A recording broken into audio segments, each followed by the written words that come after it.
You've tuned into The Mountain Gardener with your host, Ken Lain. Gardening, it can be challenging, but with these simple insider tips, you'll reap huge rewards. Now, let's tune into today's Mountain Gardener with Ken and Lisa. And we're back with Lisa Waters Lane in the studio. She's got this segment all to herself. Comes up with a topic. She takes pressure off of me, having to come up with 6 topics for every show, every week. Can be a kind of a brain drain sometimes, especially if you're tired, you've been unloading trucks or teaching other classes or writing columns. You're going, okay, different hat. We're going to put on a creative radio hat, I have a podcast hat, and be entertaining in front of the camera.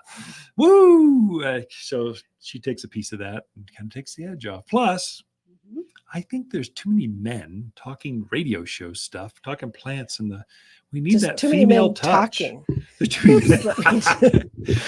Seems like we need more female radio pod, just garden information in general. And so she's my sweeter, better, prettier side, smarter side, been doing this for longer side. Why not put Lisa on the radio? Sure. Why not? Yeah.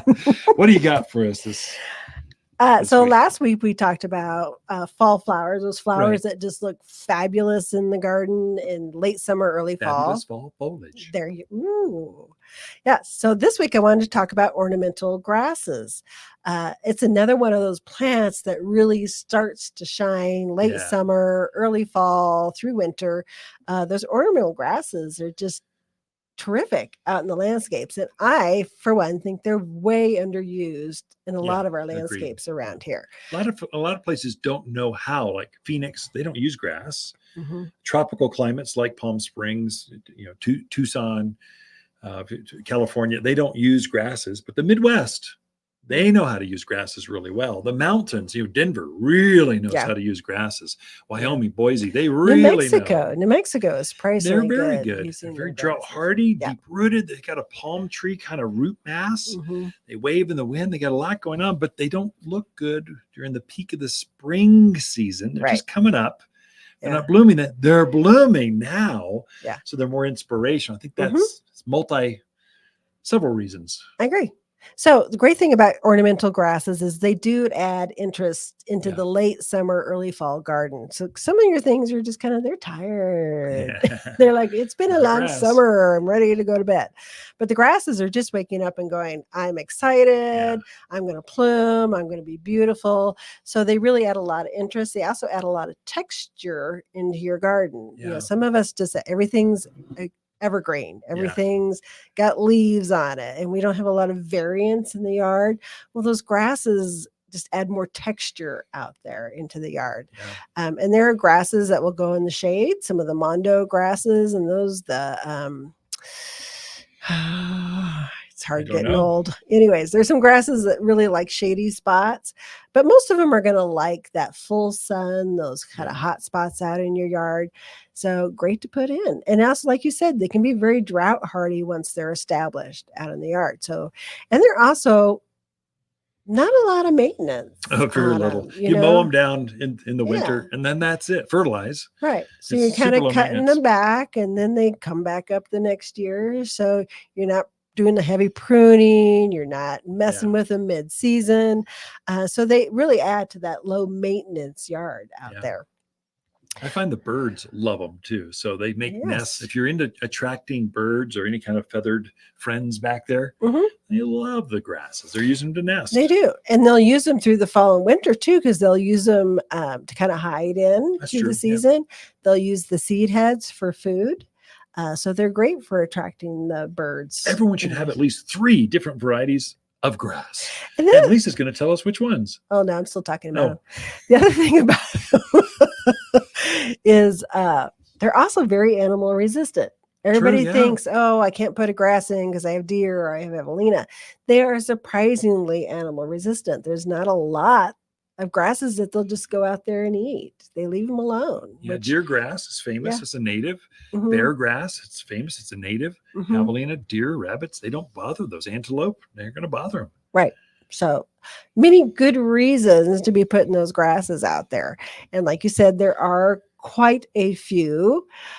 So there, if you want small grasses, that's where you stay in your blue fescue. So blue fescue is great for lining perennial beds on a walkway, kind of to soften that walkway. It has that real pretty blue gray. I just combined it.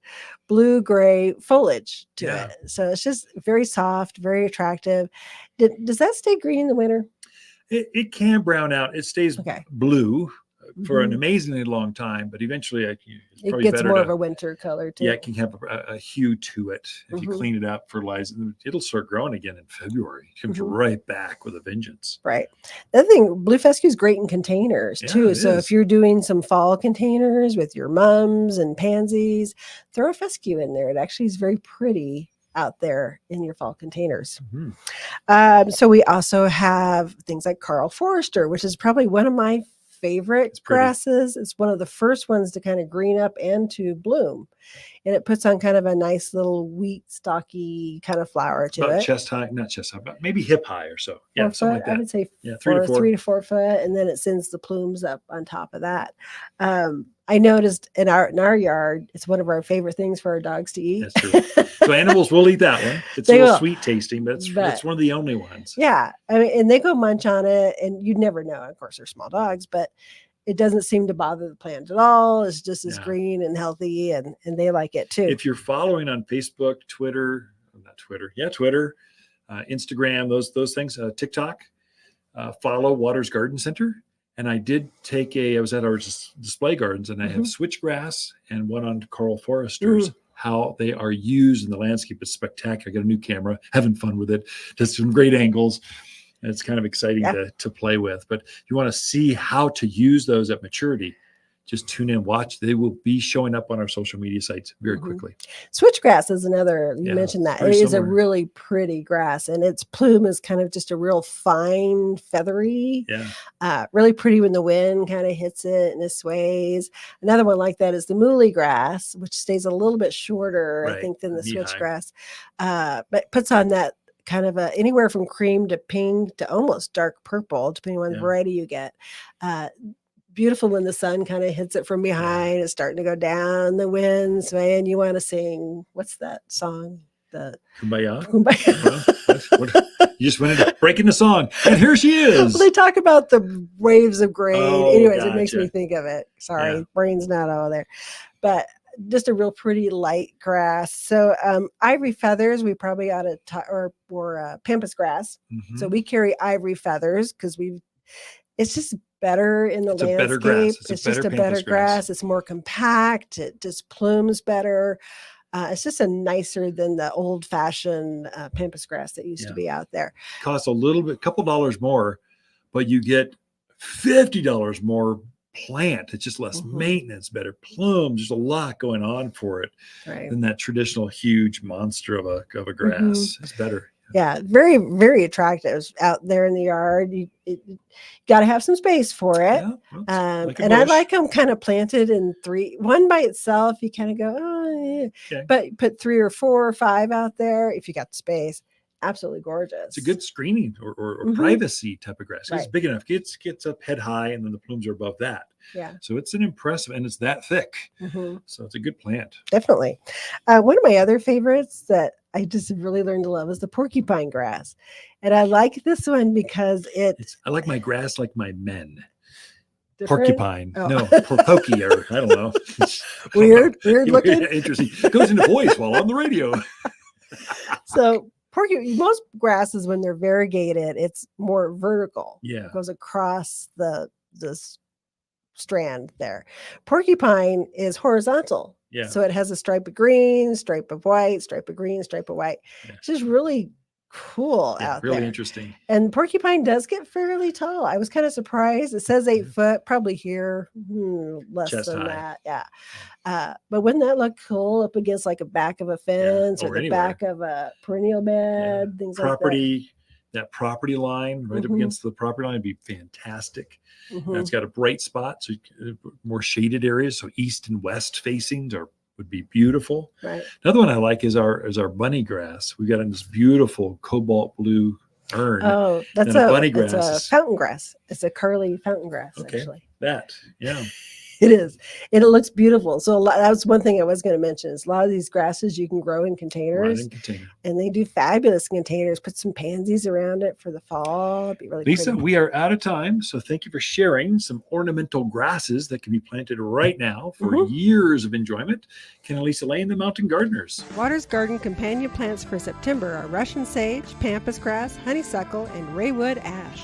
Raywoods are superior shade trees for wind and drought locations. Plant as a single specimen or in a grove for more widespread shade on hot south and western exposures.